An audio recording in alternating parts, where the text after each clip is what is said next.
सुप्रभात। बाबा कहते हैं मेरे प्यारे बच्चे, वक्त की कीमत को समझो। वक्त और रिश्ते दोनों में सामंजस्य बना कर रखो।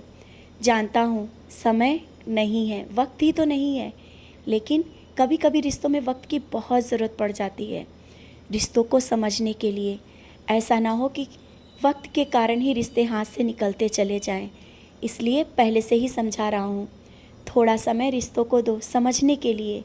जानता हूँ तुम कभी गलतियाँ नहीं करना चाहते हो, लेकिन इतने कामों के कारण, इतना समय नहीं है, व्यस्तता के कारण तुम नहीं दे पा रहे हो समय। बच्चे, थोड़ा सा भी समय हो, रिश्तों को समझो, रिश्तों के लिए समय निकालो, बैठो, बात करो। दोनों की जो दूरियां आ रही हैं वो शायद कम हो जाएं।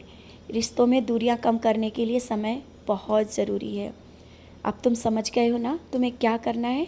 थोड़ा ही सही अपने लिए भी और रिश्तों के लिए समय निकालना ही होगा। और हाँ, ये क्यों कहते हो कि तुम विशेष नहीं हो, तुम में कुछ भी नहीं है। तुम मेरी पूजा करने के बाद तुम्हारे मन में ये कैसे ख्याल आते हैं कि तुम में वो नहीं है जो दूसरों में है। दूसरों से तुलना करना बंद करो। मैंने कहा ना, और तुम विशेष हो। तुम्हारे अंदर कुछ ऐसी शक्तियाँ हैं जिन्हें तुम्हें पहचानने की ज़रूरत है। और वो शक्तियाँ क्या हैं तुम समझ सकते हो? नहीं समझ पाओगे। इसीलिए मैं तुम्हें समझाना चाहता हूँ। किसी को देखकर दया भाव होना, किसी के लिए प्रार्थना करना, किसी की दुख को देख करके, किसी के दर्द को देख करके दर्द को महसूस करना, यही तो वो शक्ति है जो मैंने तुमको दी है। जब ऐसा हो ना तो समझ लेना मेरी पूर्ण शक्तियाँ तुम में आ गई हैं। हाँ, तुम मेरे जैसे बन रहे हो, मेरे भाव तुम में आ रहे हैं। दूसरों के प्रति दया के भाव, प्यार के भाव, यही भाव तो मैं तुम में देखना चाहता हूँ। तुम्हारे अंदर ये भाव मैंने पैदा किए हैं जो कि दूसरों की सहायता कर सको।